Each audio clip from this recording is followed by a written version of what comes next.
Je n'avais jamais cru qu'une seule nuit pouvait pulvériser des années de certitude.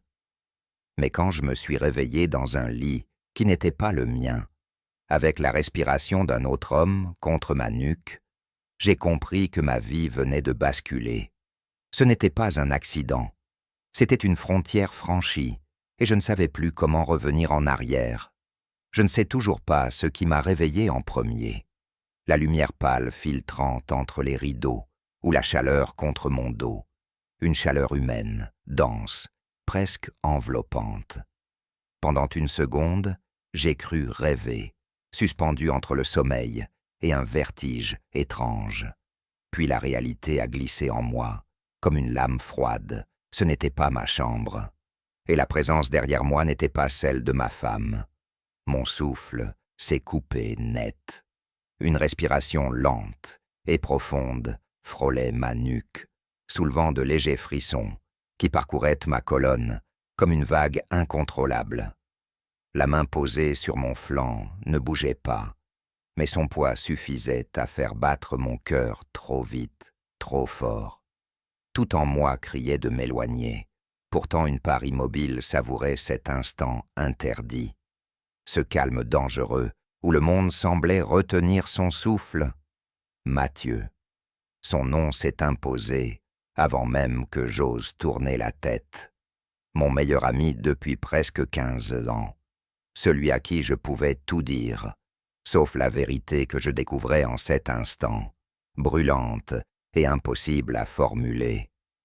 Je n'avais aucun souvenir clair de la nuit, seulement des fragments. Son sourire chaleureux quand j'étais arrivé chez lui, le vin, nos confidences qui s'étaient faites trop intimes, ses yeux qui restaient sur moi une seconde de trop. Je me suis redressé brusquement, brisant ce cocon silencieux. La main de Mathieu est retombée sur le drap, et un souffle rauque lui échappa comme s'il sortait d'un rêve. J'ai senti sa confusion avant même qu'il ouvre les yeux. Jérôme. Sa voix était encore voilée de sommeil, douce, dangereuse. Je ne pouvais pas le regarder. Je me suis levé trop vite, trébuchant presque en cherchant ma chemise. Mon reflet dans la fenêtre m'a montré un homme perdu, les épaules contractées, les doigts tremblants. Je voulais effacer la sensation de sa chaleur, mais elle restait imprimée sur ma peau, comme un secret brûlant. La soirée de la veille revenait par vagues. Mathieu m'avait accueilli dans son appartement parisien, une soirée comme tant d'autres, excepté l'épuisement que je traînais depuis des semaines et que je tentais de cacher. Ma vie conjugale s'était vidée de lumière, et j'avais trouvé en lui un refuge trop confortable. Nous avions parlé tard, si tard, que le monde extérieur semblait avoir disparu. À un moment, nos genoux s'étaient frôlés, un geste insignifiant en apparence. Mais j'avais senti la tension s'installer entre nous comme une vibration retenue.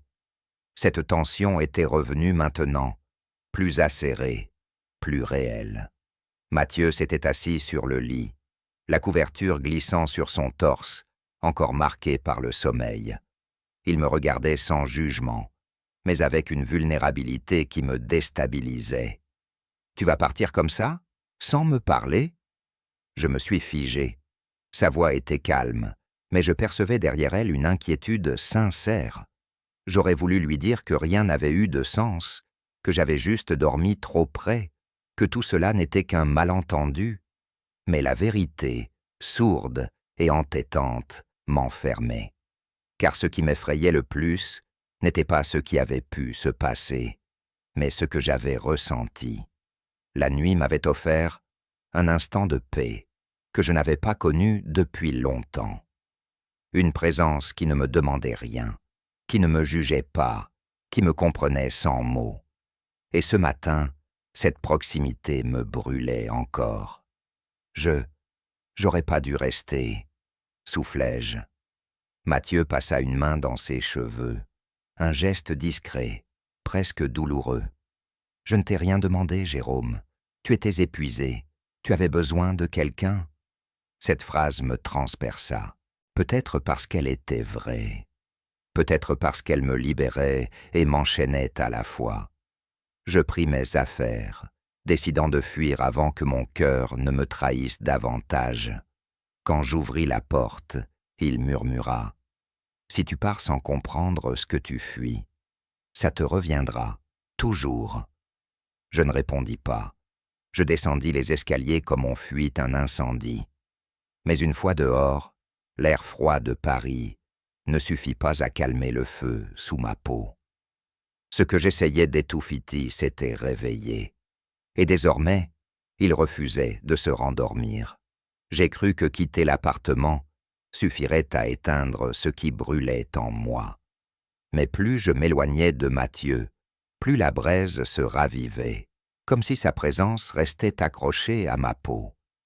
Ce matin-là, j'ai compris que la fuite ne faisait que repousser l'inévitable.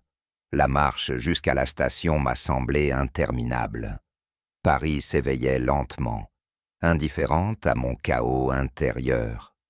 Je cherchais à reprendre mon souffle, mais chaque inspiration ramenait cette chaleur lourde que j'avais laissée dans ce lit.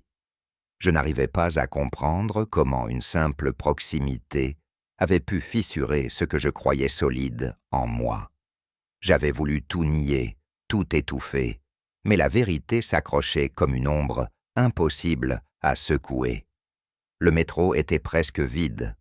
Je me suis assis, les mains encore tremblantes, tentant de retrouver un rythme normal. Mes pensées tournaient autour de la même image. Le regard de Mathieu, ce mélange de douceur et de blessure quand j'avais claqué la porte. J'aurais voulu dire quelque chose, n'importe quoi, mais les mots s'étaient dérobés. Et maintenant que le silence nous séparait, je n'étais plus certain d'avoir fait le bon choix. Arrivé chez moi, j'ai essayé de me fondre dans la routine. Ma femme parlait de son programme de la journée, de choses simples, banales. Je hochais la tête, répondais quand il fallait, mais ma voix sonnait creuse. Je sentais encore la chaleur de ce matelas étranger, la tension de ce silence entre deux respirations. Chaque geste normal me semblait étrangement déplacé, comme si j'avais laissé une partie de moi ailleurs. Je me suis réfugié dans la salle de bain pour reprendre le contrôle. L'eau froide avait un goût de punition, une manière de ramener mon esprit à la surface. Pourtant, sous ce choc glacé, le souvenir de la veille remontait comme une vague, la manière dont Mathieu s'était rapproché, la façon dont je n'avais pas bougé, comme si mon corps avait déjà pris sa décision avant moi. Dans l'après-midi, mon téléphone a vibré. Le nom de Mathieu s'est affiché. Mon cœur s'est serré. J'ai hésité quelques secondes avant d'ouvrir son message. « On ne peut pas rester comme ça. Dis-moi juste que tu vas bien. » Une phrase simple, mais elle a fissuré tout ce que j'essayais de maintenir debout. J'ai voulu répondre, puis j'ai verrouillé l'écran. Je n'étais pas prêt. Ou peut-être avais-je trop peur de ce que je pourrais écrire. Une réponse aurait ouvert une porte que j'essayais désespérément de maintenir fermée. Pendant le dîner, mes pensées retournaient sans cesse à lui. Je m'efforçais de sourire, mais mon esprit glissait ailleurs. Chaque silence devenait un rappel. Je m'enfonçais dans une contradiction douloureuse. J'aimais ma femme. Pourtant, je ne pouvais effacer de ma mémoire cette sensation de chaleur contre ma peau, cette proximité qui m'avait fait vibrer d'une manière que je n'avais jamais connue. La nuit est tombée. Je me suis allongé dans mon lit, mais le sommeil refusait de venir. J'entendais le souffle régulier de ma femme, pourtant mon corps restait tendu, comme suspendu. J'ai fermé les yeux, espérant que la fatigue m'emporte, mais au lieu de cela, l'image de Mathieu s'est imposée. Un regard trop long, une présence trop proche, un silence trop chargé. J'ai fini par me lever. J'ai marché dans l'appartement sombre, tentant d'apaiser cette agitation. Le téléphone reposait sur la table. Je me suis arrêté devant, incapable de détourner le regard. Le message de Mathieu me hantait. Je savais qu'il attendait une réponse. Je savais aussi que lui écrire serait franchir un point de non-retour. Finalement, j'ai cédé. Mes doigts ont tapé presque d'eux-mêmes. Je vais bien, mais je ne comprends rien. Laisse-moi un peu de temps. J'ai appuyé sur envoyer avant d'envisager les conséquences. Le message est parti comme une confession involontaire. Un nœud s'est formé dans ma gorge. Je craignais sa réponse autant que je l'espérais. Quelques minutes plus tard, le téléphone vibra. « Je serai là quand tu voudras parler. Ne porte pas ça seul. » Cette phrase a traversé mes défenses. Un sentiment mêlé de soulagement et de vertige a envahi ma poitrine. J'ai compris alors une chose que je refusais d'admettre. Je ne voulais pas couper les ponts. Quelque chose en moi tirait vers lui, comme une force que je n'avais ni choisie ni maîtrisée. Le lendemain, en quittant la maison pour le travail, j'ai senti un poids étrange dans l'air, comme si j'avançais dans une frontière invisible. Chaque pas me rapprochait d'une décision. Je retournais plusieurs fois son message dans ma tête, tentant de comprendre ce que je cherchais réellement. Une explication, une amitié réparée, ou une vérité enfouie. Devant mon immeuble de bureau, mon téléphone vibra encore. Un nouveau message. Cette fois, je n'ai pas eu à l'ouvrir pour sentir que tout pouvait basculer. Quand j'ai vu le nouveau message de Mathieu s'afficher, j'ai compris que ma vie ne se contenterait plus de marcher à côté de la vérité. Quelque chose en moi venait de céder, une digue discrète mais essentielle, et je n'étais plus certain de vouloir la reconstruire. Le téléphone vibrait encore dans ma main, comme s'il portait la chaleur d'une présence trop proche. Autour de moi, les conversations du bureau se mêlaient en un brouillard indistinct, incapable d'étouffer la tension qui montait dans ma poitrine. J'ai finalement ouvert le message. « Je passe près de ton travail ce soir. Si tu veux qu'on parle, je suis là. Juste quelques minutes. » Une simple proposition. Pourtant, elle avait la densité d'une décision irréversible. Je suis resté immobile, incapable de taper la moindre réponse. Ma respiration se bloquait dès que j'imaginais son regard, cette façon qu'il avait de voir au-delà de ce que je laissais paraître. J'aurais voulu être fort, détaché, mais la vérité me collait à la peau. Toute la journée, mes pensées se sont entrechoquées. Je signais des documents, répondais à des collègues, mais mon esprit dérivait vers la soirée à venir. Chaque geste me semblait mécanique, comme si mon corps fonctionnait sans moi. À chaque instant, je revoyais ce matin-là, son souffle près de ma nuque, cette proximité silencieuse qui avait bouleversé mes certitudes. J'aurais voulu effacer cette sensation. Pourtant, elle persistait, brûlante et inexplicable. En sortant du travail, j'ai hésité en haut des marches. La ville bruissait d'une énergie familière, mais j'avais l'impression de marcher dans une dimension parallèle. Mon cœur battait comme avant une confession, lourd et précipité. Je me disais que je pouvais encore renoncer, rentrer chez moi, feindre la normalité. Mais mes pas suivaient déjà une trajectoire que je n'assumais pas.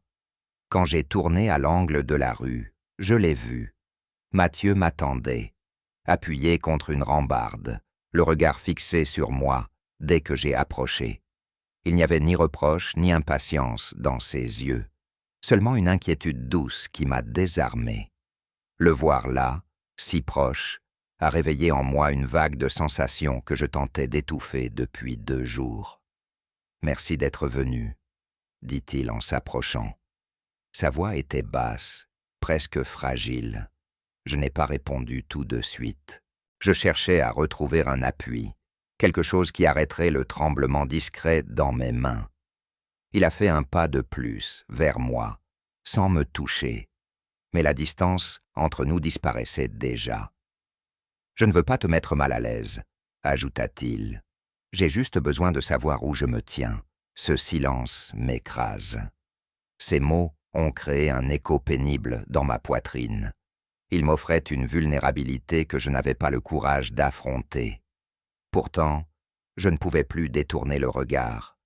Dans ce souffle suspendu entre nous, je me suis senti terriblement exposé. Je ne sais pas ce que je ressens, murmurai-je enfin. Tout est confus. Mathieu hocha lentement la tête. Je ne te demande pas de savoir. Je veux juste que tu ne me fermes pas la porte. Ce qui s'est passé, je ne le regrette pas, mais je regretterais de te perdre. Cette phrase m'a atteint en plein cœur. Une chaleur sourde a envahi ma poitrine, accompagnée d'un vertige que je n'avais pas prévu. Je voulais lui reprocher cette proximité.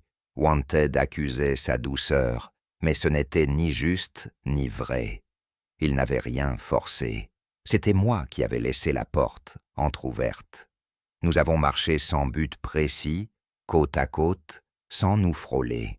Pourtant, chaque pas à ses côtés me donnait l'impression de dériver vers une vérité dangereuse. Le silence entre nous n'était plus pesant. Il vibrait d'un sous-texte que je n'osais nommer. « Jérôme, dit-il en s'arrêtant soudain, est-ce que tu m'en veux ?» Cette question me heurta.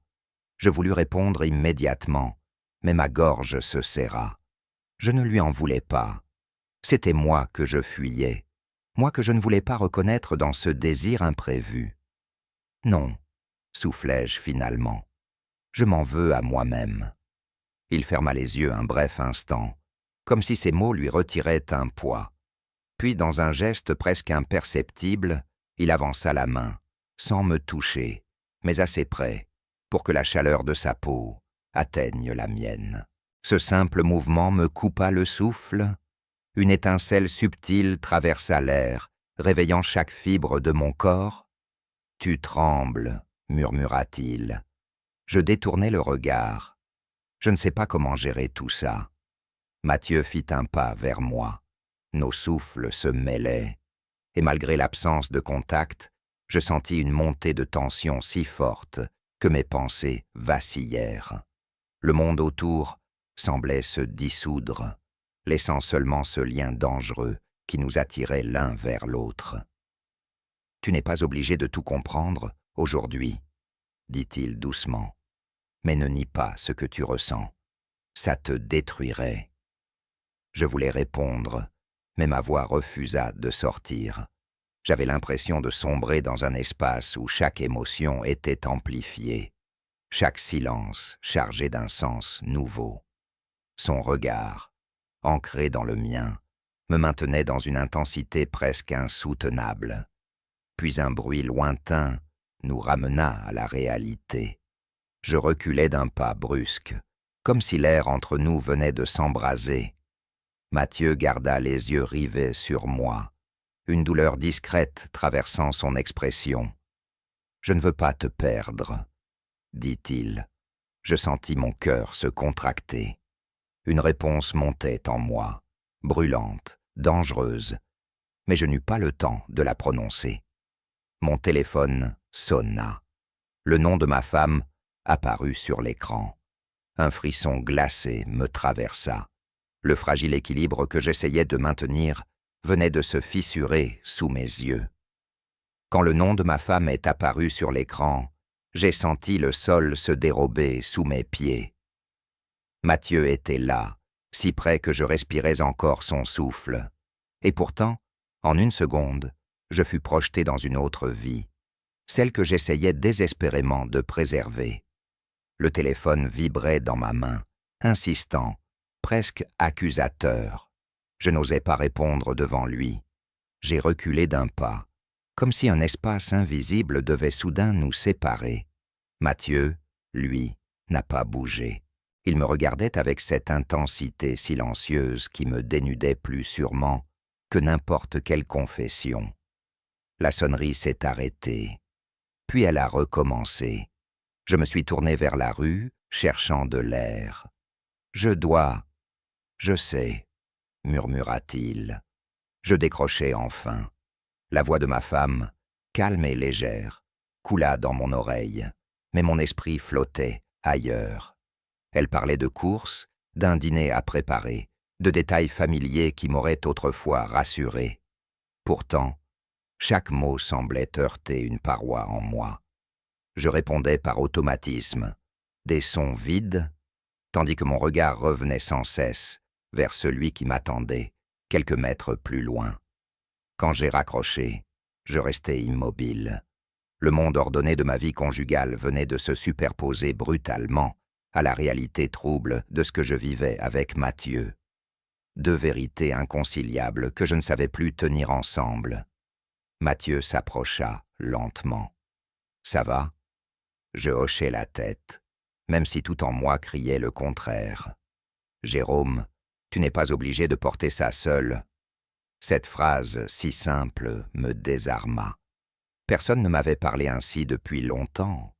Je me suis surpris à chercher sa présence comme un refuge, alors que c'était précisément cette proximité qui me plongeait dans le chaos. Nous avons marché un moment en silence. Le soir tombait sur Paris, adoucissant les contours de la ville, mais en moi, tout demeurait tranchant. Je sentais sa présence juste à côté, cette chaleur discrète qui résonnait dans ma poitrine. À chaque pas, j'avais l'impression de m'enfoncer un peu plus dans une zone grise où ni la raison ni la loyauté ne parvenaient à me guider. Mathieu finit par s'arrêter près d'un pont. Le courant de la Seine charriait une lumière pâle. Il posa ses mains sur la rambarde et resta ainsi, le regard perdu. Je savais qu'il luttait pour trouver les mots justes. « Tu n'as pas répondu à ma question l'autre jour. Est-ce que tu regrettes ?» Le silence se fit lourd. Je savais que ma réponse changerait quelque chose d'irréversible. « Je regrette d'avoir fui, » avouai-je enfin, la voix basse. Son regard se releva brusquement vers moi, brûlant d'un mélange d'espoir et de retenue. Et le reste? Je sentis mon cœur s'emballer. Impossible de mentir, impossible de dire la vérité. Le reste me fait peur. Mathieu hocha la tête, lentement. Moi aussi, ça me fait peur. Mais je te promets une chose, je ne te blesserai pas. Ces mots, dits avec une sincérité désarmante, firent trembler quelque chose en moi. J'avais passé tant d'années à dissimuler mes failles, à prétendre que tout allait bien, que sentir quelqu'un me voir réellement devenait presque douloureux. La brise froide du fleuve nous enveloppa. Je frissonnais malgré moi. Mathieu s'approcha d'un demi-pas. Pas assez pour me toucher, juste assez pour que son corps diffuse une chaleur qui me traversa. « Tu n'as pas à choisir maintenant, » murmura-t-il, « mais tu dois cesser de te mentir. » Je fermai les yeux un instant, cherchant à calmer le tumulte en moi.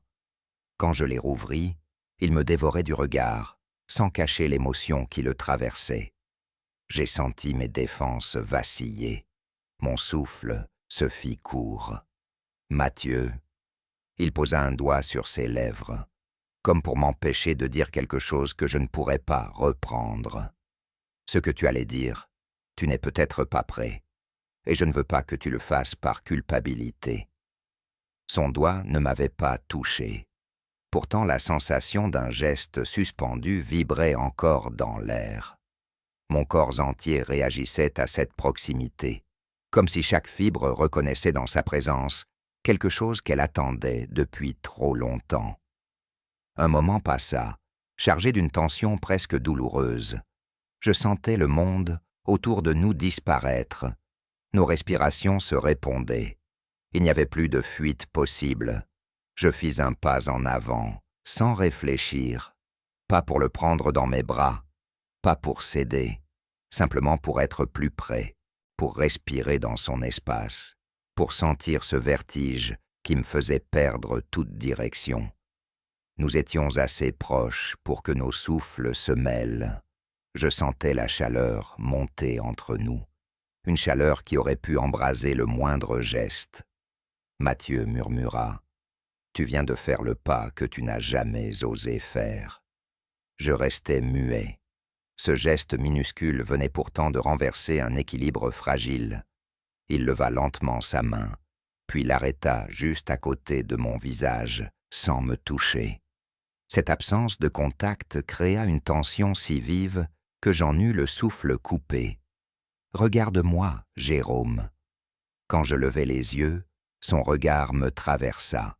C'était un mélange de désir retenu, d'affection profonde et d'une peur identique à la mienne.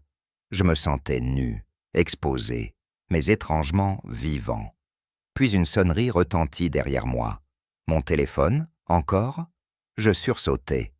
Mathieu recula d'un pas, le visage traversé par une ombre. Je sortis l'appareil de ma poche. Nouveau message. Cette fois, ce n'était pas ma femme. Le nom affiché me glaça le sang. C'était un collègue, un message bref, une question innocente, en apparence. « Tu étais dans le 9e hier soir? On m'a dit t'avoir vu avec quelqu'un. Tout va bien ?» Je relevai les yeux vers Mathieu, le cœur affolé. Quelqu'un nous avait vus. À l'instant où j'ai lu ce message, j'ai compris que ce que je croyais secret ne nous appartenait déjà plus. Le monde extérieur, celui dont j'avais tant peur, venait de pousser la porte, et derrière lui avançait une vérité que je ne pourrais plus dissimuler éternellement. Mes doigts restaient crispés autour du téléphone. Le message semblait vibrer encore, comme une menace silencieuse. Quelqu'un nous avait vus. Pas un inconnu dans la foule, pas un hasard de rue, un collègue, un témoin appartenant au monde dans lequel je devais rester irréprochable. Je sentis ma gorge se serrer, mes pensées s'entrechoquer, comme si le sol se dérobait sous moi. Mathieu observait mon visage sans connaître le contenu du message, mais son expression se durcit en comprenant que quelque chose venait de changer. « Qu'est-ce qui se passe ?» demanda-t-il doucement. Je n'arrivais pas à parler. Je lui tendis l'écran. Il lut en silence, puis leva les yeux vers moi. « Jérôme, respire. On n'a rien fait de mal. » Cette phrase, pourtant rassurante, me heurta de plein fouet. Rien de mal. Et pourtant tout en moi tremblait comme si j'étais en train de trahir 2 vies à la fois. Je reculai d'un pas, incapable de supporter l'intensité de son regard. « Tu ne comprends pas, » murmurai-je. « S'il commence à parler, je ne pourrai pas gérer. » Mathieu fit un pas en avant, mais il s'arrêta avant de me toucher. La distance entre nous était devenue une frontière instable. « Jérôme, tu n'as rien fait que chercher un peu d'air. C'est eux qui interprètent. » Je secouai la tête. Ce n'est pas si simple. Je sentais la panique m'envahir, cette vieille compagne que je croyais muselée. Dans ma poitrine, un poids grandissait, me coupant le souffle. Les images se succédaient, le regard de mes collègues, les questions sournoises, le doute s'installant dans ma maison, la méfiance de ma femme. Tout se mélangeait, se superposait, et au milieu de ce chaos se trouvait Mathieu, seul point fixe, mais aussi la source de mon vertige. Il me regarda longuement, puis parla avec une gravité nouvelle. « Si tout ça te fait si peur, alors dis-le-moi, je m'effacerai, je ne veux pas être la cause de ton effondrement. » Ces mots me transpercèrent comme une lame. L'idée de le perdre me fit un mal immédiat, physique, un déchirement brutal que je n'avais pas anticipé. Je voulus répondre, mais ma voix se brisa. « Je ne veux pas que tu t'éloignes. » Un souffle de soulagement traversa son regard, mais son expression restait tendue, presque inquiète. « Alors arrête de me fuir, on peut affronter ça ensemble. » Je pris une grande inspiration, comme si je cherchais à aspirer une force que je ne possédais pas. Ensemble. Et après, tu sais très bien que rien n'est simple, ma vie. Il baissa les yeux. Je sais, mais je ne te demande pas de détruire ta vie. Je veux juste que tu arrêtes de te détruire toi-même. Un silence lourd tomba entre nous. Le courant de la Seine, derrière, murmurait un fond sonore qui contrastait avec la tempête dans ma tête. Je sentais mes défenses s'effriter. Tout ce que j'avais tenté de contenir depuis des jours remontait à la surface, brutalement, comme un barrage qui cède. Mathieu leva enfin la main, lentement, prudemment, et la posa juste au-dessus de mon poignet. Pas une étreinte, pas un geste, assumé. Un simple contact, léger, humain, chargé d'une douceur dévastatrice. Sa chaleur traversa ma peau, déclenchant une vague de frissons qui fit vibrer tout mon corps. Mes yeux se fermèrent, malgré moi. « Jérôme, tu n'es pas seul. » Ce murmure me brisa et me répara dans la même seconde. Je sentis mes épaules s'affaisser, comme si une fatigue immense venait de me rattraper. Je voulais m'abandonner à ce contact, m'y reposer un instant, mais la peur revenait toujours, tapie dans un coin de ma conscience. Je retirai ma main, doucement. Je ne sais pas si je peux gérer ce que je ressens. Mathieu hocha la tête. Tu n'as pas à décider aujourd'hui, mais tu dois arrêter de te mentir. Il ne disait pas cela pour me pousser, ni pour m'attirer. Il disait cela parce qu'il m'avait vu suffoquer sous mes propres contradictions. Une vérité évidente éclata en moi. Ce n'était pas lui qui mettait ma vie en péril, c'était moi, incapable de choisir une direction. Je respirais profondément, cherchant à retrouver un semblant de contrôle. « Je vais rentrer », dis-je. Mathieu acquiesça sans insister. « Écris-moi quand tu arrives, pas pour moi, pour que je sache que tu ne t'effondres pas en chemin. » Je partis, chaque pas me pesant. Le trajet sous les réverbères paraissait irréel. Les pensées tournaient en boucle. Le regard de mon collègue, le message, le contact de Mathieu, la peur de perdre ma vie, la peur de perdre Mathieu. Arrivé chez moi, j'ai ouvert la porte sur le parfum familier de ma maison. Tout semblait intact, normal, stable. Ma femme était dans le salon, souriante, sans imaginer la tempête que je ramenais avec moi. Je sentis mes jambes trembler. Comment pouvais-je continuer à prétendre? Je m'excusais vaguement et allais m'enfermer dans la salle de bain. Là, enfin seul, je saisis mon téléphone. Le message de mon collègue brillait encore, menaçant. Je crus sentir un vertige m'emporter.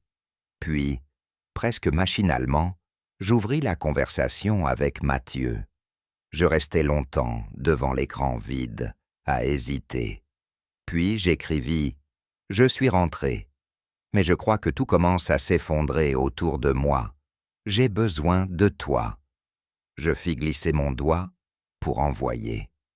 Le message partit, mais juste avant d'éteindre l'écran, une nouvelle notification apparut. Cette fois, ce n'était plus un collègue, c'était ma femme.